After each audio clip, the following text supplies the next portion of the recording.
Welcome to PhotoshopUser TV, brought to you by the National Association of Photoshop Professionals. And now, here are your hosts, the Photoshop guys. Up and away. Well, hi everybody, and welcome to another unexpected episode of PhotoshopUser TV. Unexpected indeed, yes. We are the Photoshop guys from the National Association of Photoshop Professionals, the people that bring you PhotoshopUser. I have to do the whip because you've mastered it. I have to try to practice. Right. Snap to it. There we go. Photoshop, you got to show the camera though. There we go. There we go, right there. That's got a cool cover this time. I like the cover this time, yeah. Awesome. It's a really cool effect, yes. Well, hi everybody, welcome back. We are here for another episode of Photoshop. I'm trying to look at the thing because I'm trying to see what episode we're on. It looks like 321.5. 0.5. So it's a half a show today. I'm not quite sure what the 0.5 means, but we'll figure that out. I think it means it's the 5th episode in this season, I think. I could be wrong. Oh yes, you're right. Yeah. You're right. Fifth. Okay, so yeah, 300, episode 321. Okay. Anyway, I'm joined by Mr. Corey Barker. Hello. Good to see you again. You too. Yes. It's been a while. It has been. And over there in the Weather Center, Pete Collins. In the Weather Center, yes. How's it going? Good to see you. You're looking bright again today. I am bright. I'm well lit. He's bright and fluffy. All right. Before we get into our tutorial, we have a Peach Pit, who's the publisher that publishes a lot of our books, is actually doing another ebook deal. So this one is The Secrets of, that's a cool book too. Yes. Brian Smith's Secrets of Great Portrait Photography. And you can get it, it's an ebook, it's 40% off. You'll get it for $23.99. And is that Richard Branson on the cover there? I never quite know if there's I'm not quite sure if there's a code for that. So if it might. Head to, there we go, the thing scrolls down. Okay. Head to peachpit.com/KelbyTV and enter the code KelbyTV. All right. And that way you can get the book for 40% off. Very okay, so I'm supposed to kick things off with a quick tutorial here. Good. I wanted to show a use of the liquify filter. Hold on a second. Pretend that you're not looking at this. So I will say while he's taking care of it. Say something, Corey. Yes. Well, RC might be joining us a little bit later in the show. He's going to be here for the second show, but he might show up as a surprise guest later. You never know. You just never know. He had to run out for a minute, but he could be back. Yes. Okay. So I wanted to show a quick. The liquify filter gets a lot of bad press because it is like the epitome of all the bad things that you can do with Photoshop. There's just a ton of bad things that you can do with Photoshop. Most of them come from the liquify. It really destroys it. Yeah. So I wanted to show one of the ways that I think you can use it in a way that I think most people would kind of overlook here. So we're going to go to the filter menu. By the way, I'm going to press Command or Control J to duplicate the layer. Just kind of gives me another layer to work with here. Go down here to liquify. And most of the work that you'll find with the liquify filter is going to be done with that very first top tool over here, forward warp tool. And we're going to use the right bracket key to make our brush bigger. And it's a very, very simple thing. And I think men and women everywhere will appreciate the little moves that you can do with this tool, because a lot of times a photo looks a little bit off just because of a bad pose, okay? And in this case here, if you look, I'm gonna make this roughly the size of half of the person here. And if you look, her hip is kind of kicked out because of the way she's walking. You just take this and just kind of nudge it in just a little bit. It doesn't have to be a lot. You don't want to bend her arm or anything like that. All we're trying to do is just nudge it in just a tiny little bit here. Subtlety is key, I think, when using liquify. Whenever you're using liquify, it should only be tiny little moves, unless you want all that is bad with Photoshop. I notice you're not in advanced mode, which I think is a good thing for people that never really use it much. Keeps it simple. In fact, I would venture to say I never even click this checkbox anymore. Yeah. But anyway, I'm just going to click OK. I just want to show you the difference here. I did it on a separate layer so we could do that. That's before, that's after. Okay, it could be her clothes that were blown in the wind. Sure. If you look at the angle of which we are, her hip is kind of kicked out away from us. And if you look at where the angle of the photo is, it's down on the other side. So it just posing can make a photo look off. And you'll find that so many times. And people, obviously don't tell the person that you did that. But a lot of times there's nothing wrong. It's just an awkward pose. And in often cases, people won't notice that other one. But it's like that little thorn in your side. It's like, I don't know. It's like, it bothers me. I'm going to fix it. So I think you'll find that it's just awkward pose. I use it all the time on folds and clothing. Just, if you don't have someone with you when you're taking a picture to monitor all those things, a lot of times you get caught up in taking the picture, which is fine. Sure. It's just sometimes you can go back and pull some of the clothes in that make a shape look a little bit awkward. Just make it a little bit better. Well, and wouldn't you say with the liquify tool, the rule of thumb is to go bigger than you think at first, because you're not going to want to take and make a real precise and push it over, because it'll make a dent. But if you make it, think about it kind of like a cushion that you're pushing in there, that'll give you a good place to start. Yeah, just a little bit bigger. That's a great point. Is go bigger than you think, because you saw here I was only moving a small area over here, but the brush was probably twice as big as the part of the area that it was. You don't want to make it look like it's smeared, So. All right, cool. Next up, we're going to take a very quick break. When we come back from that break, I have a little something. Corey's got something, and Pete's got something as well. Yep. See you back here in a minute.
Me? I was thrown off for a second there. We're back. I'm going to have a little something in a moment. Oh, gosh, yeah. Yeah. See, it was supposed to go to me. All right. So right before, when they were counting us in, I said, Corey, bring us back in, not realizing that it's Corey's tutorial, so it's just not proper video etiquette for the person whose tutorial is to welcome introduce you back. yourself. So I will welcome you back. Welcome back to Photoshop User TV, everyone, after that nice short break. Take two. And Corey's got a quick tutorial for us here. I do, and in the spirit of Halloween, I thought I'd do a little fun thing with some animation inside Photoshop. There's great video capabilities now in both standard and extended versions of Photoshop, so you can play around with video as well as motion graphics. And here's a fun little thing, actually something I did in an earlier version of Photoshop when some video features were introduced. And it's a little bit easier and a lot of fun to play around with. So what I'm going to create is just a simple Jacob's ladder. You see those things in Frankenstein type movies. It's got the two rods and then the lightning's just kind of traveling up. So really quite easy to generate that effect. So first I'm just going to create the two bars that the lightning effect will travel up. So I'm just going to make a new layer and just fill this with a simple 50% gray. And then I'm just going to create a duplicate by option dragging it over to the right. I'm adding the shift key so it constrains my left to right movement there. There we got that, like that. So that's on the same layer. So to give it kind of that subtle metal look, I'm just going to add a little bevel and emboss to it. And let's increase the size. And give it a little bit of a shine on there. See that? Shiny. It's subtle, shiny. So now I need to have them at an angle, because usually the bars they separate as they go up, and that allows the arc, the electric arc, to kind of go higher. So putting it in free transform by simply pressing Command or Control T, and then I'm going to go to perspective. And then just go down here and grab either one of the bottom corner handles and just drag inward. By the way, you just right-clicked to get that little pop-up. Exactly, right? yes. I just right-click, or just Control-click if you're on Mac, and you can just get this pop-up window, and you can get the... Dude, you know what? If you're on a Mac, freaking right-click. I'm on a pen. We have two button. No, it's not. It's just it's. Matt just went off on a Mac irate tangent there. I use a pen and I don't use the buttons on my pen. If you're on a Mac, you should still have a right click. The control key still works. But don't use it. I don't use a mouse. Mouse, really? All right. Sorry. As I was saying, I couldn't It's going to be okay. I know. All right. So I've got the two rods here. So now here's where it gets a little interesting. So I need to create a new layer. But we're going to do some animation here. We're actually going to do like frame by frame animation real quick. So we need to create a video layer. So go into the layer menu, go to video layers, and choose new blank video layer. So you can see its appearance is slightly different than that of a regular layer. It's got the little film icon indicating that this is video. So let's go to the window and open up the timeline. This is our timeline. For you video editors, you know what this looks like. It's a linear editor here. Just move your playhead to play through the video. So on my video layer, what I've gone and done is gone ahead and created a brush for my effect. And you can see it's just a kind of a light brush. It's just a regular rounded brush. I've got the pen pressure and the size jitter in play here, so it kind of varies that size. See that subtle little size change. And I'm using pen pressure. And just going to start by drawing. I'm actually going to position this underneath, so the rods, so it covers the ends here. So I'm actually going to start at the very bottom here and just draw a small arc of lightning. There. So now I'm going to press my right arrow key, and that's going to nudge the playhead to the next frame. But you'll notice that the previous item disappeared because we just drew that on one frame. But now I want to be able to see where my previous arc was when I draw the next arc. And this is something called onion skinning. And it's a popular in programs like After Effects. It allows you to see a certain amount of previous frames as well as frames ahead of where your playhead is currently sitting. So whenever I hear onion skinning, I think of the bloomin' onion at Outback. I do, and you're making me hungry. Stop. That thing is, it's one of the worst possible things you can eat. You know that's one of the most unhealthy things ever. It's yummy. So if you just go into the pop-out menu of the layers panel here, just go down here and choose onion skin settings. And I'm going to change the blend mode to screen. And here you can say you want to see a certain number of frames before or after. And I got it in screen mode since we're going to have some bright elements here. So there's my first frame. You'll notice it gets a little dimmer when you go to the next frame. So I'm going to draw my next arc of lightning here. Hit the right arrow. And I'm seeing just the previous frame each time. And I'm just varying the arc here each time as I go. I'm going to go a little, yeah, you can. Next one. All right. It's shocking. It's shocking, isn't it? Now, of course, I'm kind of spacing these out here, but if you wanted to have a little bit of slower climb, then you would do much more frames and then space them a little closer together. But for sake of brevity and yeah, exactly. The show. Everyone you do, I'm going to make that. So let's say I do that. So now if I go down here and grab and just drag this up, so I'm seeing the onion skinning here. That's why I'm seeing that effect like this. That's why I see 2 and 3 right there. So if I go back in there and turn onion skin off, now I can see. I don't have any sound effects files, but you can just probably. Oh, you have us, dude. You don't need sound effects. With Pete and I here, I'm pretty sure that. So that'll just loop like that. It's like. All right. So.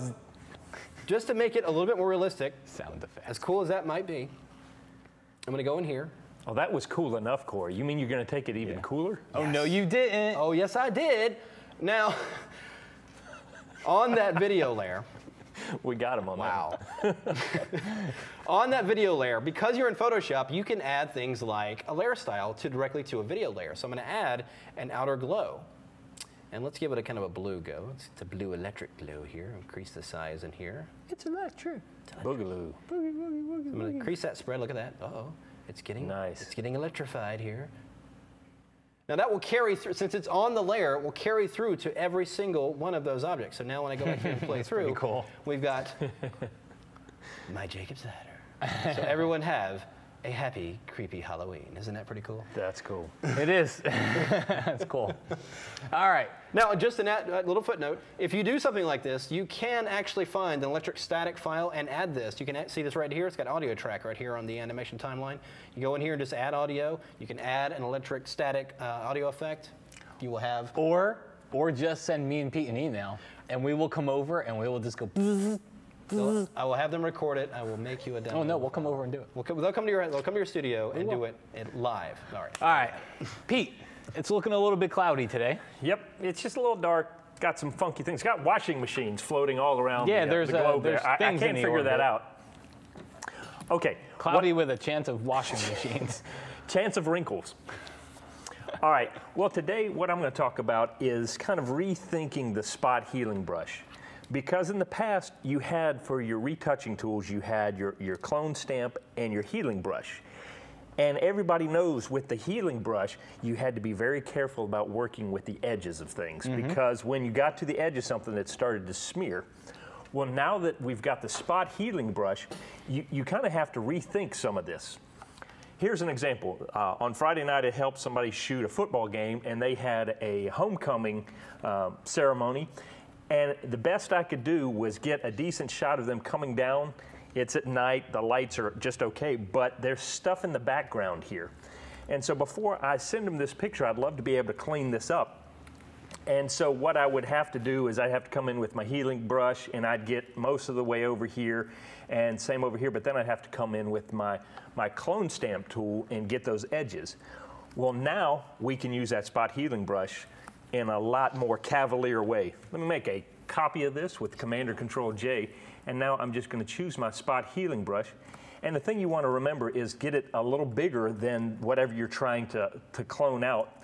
And before, if I was going to take this with my healing brush, I'd probably start here and do this, and it'd do all right, but then I'd have to work on that. Well, if I hit undo, I'm going to start right at the dress, and I'm actually going to overdraw so it catch some of that dress too.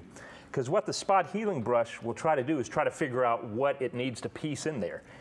And the nice thing is, if it doesn't work out the first time, come back and try it again, because it's going to try to figure this out. I get this kind of goober over here. Let me zoom this in so you can see a little bit better. But it's still giving me some goobery stuff. Well, if I hit it again, still a little bit goobery, try it again. And what will happen is it'll eventually kind of neaten that up. And the good news is, since it's a dress and another part of the scene, it's not dead on accurate that I have to make sure that the fold's just right. But I could actually keep coming in here and work it with that spot healing brush till I got a hemline that I liked, that looked pretty good. Same thing over here. If I wanted to get rid of this pole over here, come down here and I hit this sash, it doesn't work too well the first time. If I come back again and try it again, and I'm even hitting the sash over here, it'll sit there and think for a minute, and it will take that out of there. I don't like how that does. I'll come back in, and I'll keep trying it, and eventually I can get this to work better than when I'm on live TV. What will happen is it will figure out how to work that edge out, and I can actually get a pretty good edge to it without ever having to bring in my spot healing brush. So that's kind of what I wanted to share with you with this spot healing brush tool is you don't have to be quite as uptight about how close you get to the edge with it. And if it does something funky like that, maybe undo or even try it again and again in that same spot. Because I was talking with the engineer who developed this tool, and there's sort of a chaos into it. Yeah. It's kind of got this weird algorithm in it that every time you do it, it's going to give you a little something different. Yeah, which is why sometimes when you do something with it, if it doesn't look right, undo and try it again. And try the exact same thing again. Whereas you knew with the spot healing brush, I mean the clone stamp tool, you're going to get the exact same thing every time. Yeah. Or the healing brush. But this thing is going to give you a little bit difference every time. And sometimes it's, okay, let me undo and try it again, or let me do it again. And it's going to do all that work for you like that, where the first time it didn't. So that's my tip, is try it a couple times and you may be surprised at how well it will do the work for you, so that in the end, you're spending less time coming in here, cloning and healing and doing all that. And so, you know, this is kind of the other example, and literally in 30 seconds, I was able to come in here and knock those out just by using nothing but the spot healing brush. Never touched a clone stamp, never touched anything else. It was just being able to do that real quick. And so that's a great time saver for you. If you will just get used to how that spot healing brush works, it can save you a lot of time. Yes, but can it go bzzz? Well, it can if Matt or I are there. You know, it's funny, I taught a basic retouching lesson for somebody, and I told them, the very first thing that you do is go to the spot healing brush with content aware on. Yep. That you know, always try that first, because you never know. A lot of times it gets the job done. Sometimes it doesn't. But the very first thing you should always do is use that brush. It should be doing the lion's share of the work for you. And then when you run into problems and you can't fix it, it just keeps messing with you. Then you go over to your clone stamp and your healing brush. Cool. Funny how it's funny to see how Photoshop is changing over the years. You know, it's well, you know, 8 years ago it was a very different story. You're like, you had to use this tool for this and this tool for this, but only this tool for this. You know. You ever do something in Photoshop and you just kind of think about it's like, how did we do this like 5 versions ago? I know. It's just well, like, even one version ago it was different. The way things are changing, and it's great because they really are putting in things that are making our life a lot easier. There are things that are common practice now that you had to pretty much plan your day for years ago. You know, it's crazy. Yeah. All right. Well, hey, we are going to take a very quick break. When we come back, we got our prize and all kinds of good stuff at the end of the show. We'll see you right back here. Cool. For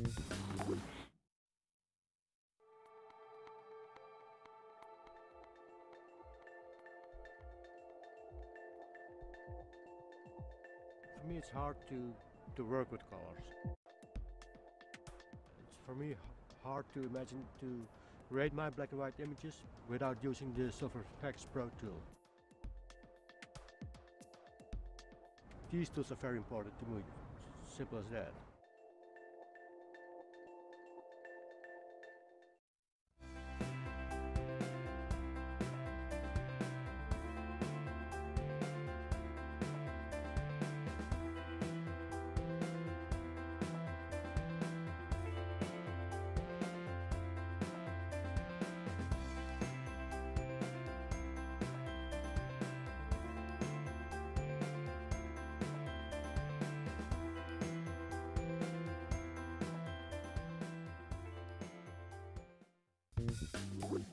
Well, hey everybody, we are back, ready to finish up the show here. We have a contest. We do. I don't know why we can still call it contest. You know, we really don't have it. It's a prize. It's a prize. Yeah. It's just, you really don't have to compete. It's a contest giveaway. It's ready to You're go. right. All right. What we have here in this episode is the Perfect Layers 2 from On1 Software. Cool. Very cool stuff. I'm not going to get into what it does. There's too much controversy over that already. No, it's really good stuff. All right, and this is People Pictures Creating Authentic Photographs with Chris Orway. Awesome. DVD. You will get these two fabulous. How can they win those two fabulous You may win prizes? this by going to, as you see on my screen here, kelbytv.com/contest. And in the pull-down menu here, simply choose PhotoshopUser TV, enter your name, email, website if you wish, and a comment. Tell us what you'd like to see on the show you perhaps haven't seen, how much you miss RC. Anything like that, and we will pick those winners at random. Cool. You will receive these directly. Just want to let everybody know, this is Perfect Layers 2. This is a piece of their entire suite, which recently just got, they announced a brand new version of the whole suite, so Suite 7. So pretty cool stuff. I've seen some previews of it all, and there's some neat stuff in there. You gotta hand it to On1, boy. They really come a long way, and they really got oh my gosh, they got you know their retouching plugin is amazing. In fact, I got to do a blog post because I was out visiting them about a month ago, and I went head to head with somebody with one of their guys using their plugin, and then me retouching a portrait on my own, and I got smoked. Oh wow! Smoked, just totally killed me. So I was going to write a blog post about it. But anyway. Oh, he could not win. All right. Anyway, all right. So you show them how to enter. We're all good there. All good here. Yes. Remember that site, kelbytv.com/contest, and you're all set. PD, you got anything? Any parting words? Words of wisdom. I can't think of anything spectacular or unexpected, but I think what the world needs now is love, sweet love. He could be right. All right. Corey, I could be crazy. thanks for joining us. Absolutely. RC, we missed you. We missed you dearly, my friend. He will be back. We hope to see you soon. All right. Hey, guys, thanks for watching. Take care, and we will see you again next week. Bye-bye.